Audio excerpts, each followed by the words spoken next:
Huh? Where am I? You should know why you're here. Who are you? Oh.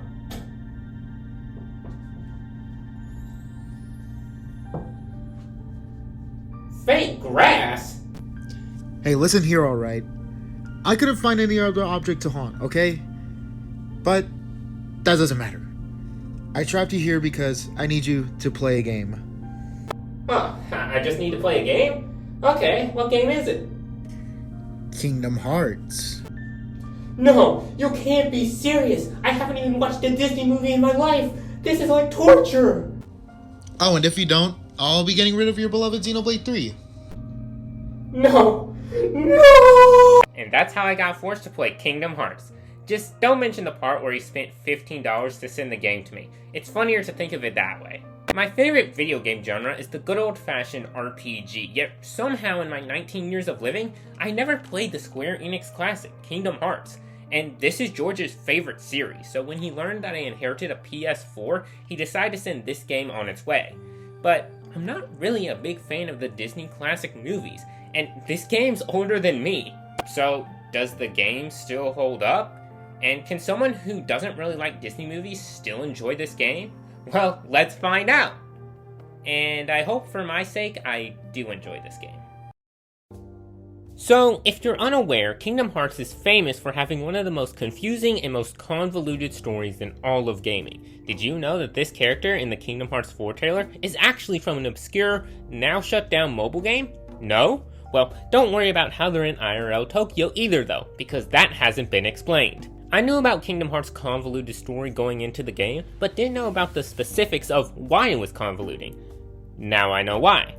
All I'm saying is that if Donald hadn't been such a jerk to Riku, none of this bullcrap would have ever happened. I just took the story in stride. It was funny to see Disney characters all plotting on the downfall of some poor child tagging alongside Donald, Goofy, and Jiminy Cricket because he just so happened to find a Keyblade randomly.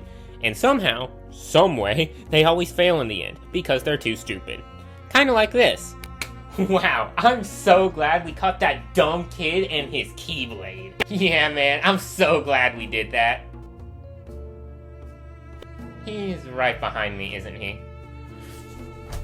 It feels like half of the worlds in the game follow this format to some extent, which is really funny. However, to give the game credit, it does have some cool moments. The section where you play as Sora when he's a Heartless because he gave up Kairi's heart to revive her was one of my favorite moments from the game. Oh, you're wondering how he got Kairi's heart in the first place? Great question, because I don't know either. And that right there perfectly describes this game's story to me. The story is pretty good, especially near the end, but there is so much stuff that doesn't make sense. Knowing that this stuff gets answered in the funniest way possible in other games makes the experience better in my opinion. I never took anything too seriously and it made the game so funny, especially when you see Donald Duck getting absolutely destroyed by darkness itself. If you go into the game and don't take the story seriously, I think you'll get a lot of value out of it. It's just funny to see characters like Donald and Goofy making these moral choices. To be honest, I wasn't expecting their characters to go in this direction after seeing them on Mickey Mouse Clubhouse. Alright, now let's jump headfirst into the gameplay.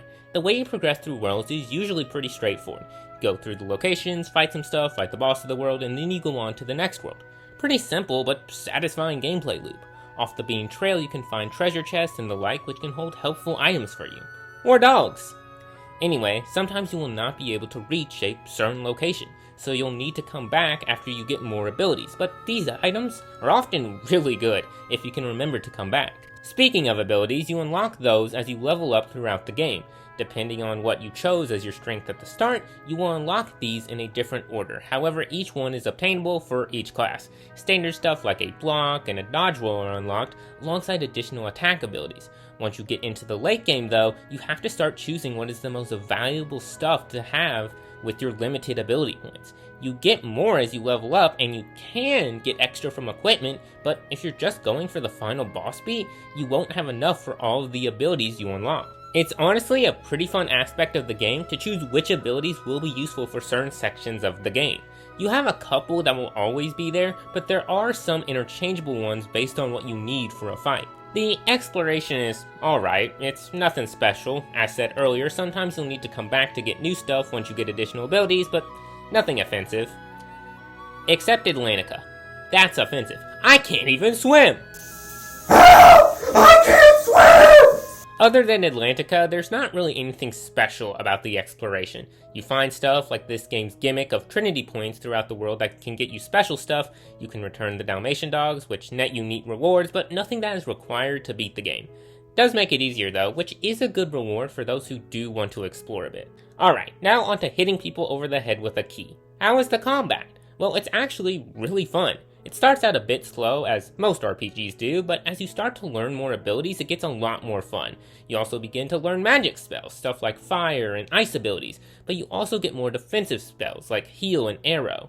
Using these effectively is key to winning battles, because you have a limited amount of magic points to use, which you can only restock through hitting enemies or using elixirs. Otherwise, you have your simple attack combos, which you can unlock extra parts to using abilities, but it's basically a Mash X type of game when you're attacking, so there's not much more depth there.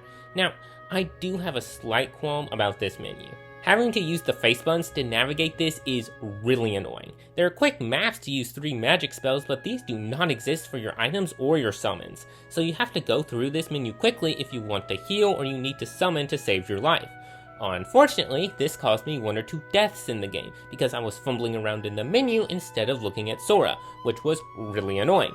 You wouldn't think it, but 3 or 4 seconds could be the difference between you restarting the fight and living to fight another day. Also, I didn't use summons much in my playthrough, so, they were cool, I guess. Probably should have used them more. Anyway, can we talk about Donald Flipping Duck? Okay, he's supposed to be a mage, and that's great. Mages are meant to be kind of weak HP-wise, but can absolutely blow people up from a distance. Well, too bad Donald is terrible at both of those things. His AI will always be right next to the enemy, and he will eat approximately 2 AoE attacks before slumping over and dying on the ground. His magic damage isn't even that good either, and that's if he gets to use it before he crumbles over again. The only thing he's useful is quite literally healing you, but he doesn't even get healed until late game, so he's useless for 75% of the game! Sorry, just had to get that out of my system. The AI for the allies in your party could definitely be a lot better. Goofy doesn't die as much because he's meant to be a tank, but you'll often find yourself fighting alone because both of your allies died. It isn't even worth trying to save them, you'd just be wasting your time, which genuinely really sucks. It is a major downside to this game's combat. Otherwise though, it's pretty fun and challenging. I had a lot of fun with it, outside of Donald screaming his lungs out every 5 seconds. So, did you like Star Fox? Do you want a worse version of that you have to do, like 10 or more times? Well, welcome to the gummy ship sections. These genuinely are some of the worst things I have played. In order to go to a new world, you have to play these at least once. You do unlock a warp feature, but that doesn't make up for me having to fly through these funny shapes that look like they were vaporwave cast-offs. Another odd facet of this game is the camera. Sometimes the camera is terrible, and you often can't see enemies behind you, so you'll get blindsided by an attack that you couldn't even see. These moments don't happen too often, but they are frustrating to go through. You know what is also frustrating? Having no honey. Luckily, Sora can fix that by finding all of the storybook pages for the Winnie the Pooh world, which genuinely is one of the most fun parts of this game. It's a great break from the normal gameplay, and the minigames are okay for the most part. It's satisfying to see Winnie the Pooh slowly become more and more happy as you find all of his friends, and reunite all of them. The music is also pretty catchy. Obviously some of them are from Disney movies, but the original tracks are also great. It's a legendary soundtrack, and it deserves all of the praise that it gets. I would let you listen to some of it, but if I did that, this would be me. Well, that's Kingdom Hearts for you. If I had to rate this game, I would rate it a 4 out of 5. It definitely has a couple weird quirks, like the character AI being absolute garbage sometimes, the camera not being the greatest, and the gummy ship sections. But overall, I mean, this game still holds up quite well. It's definitely the first in the series, and you can definitely tell it was made in 2002 at some points, but I still had my fair share of fun with this game. If you like Mickey Mouse and you like RPGs, I mean, this is a must-play just for the absurdity of it all. Having some 10-year-old kid interact with Donald Duck while they're trying to close the door to darkness is something you'd expect out of a middle schooler's fanfiction.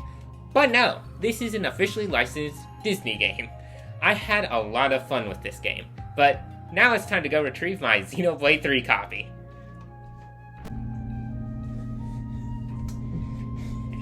Hey man, I played your game. Can I have Xenoblade 3 back?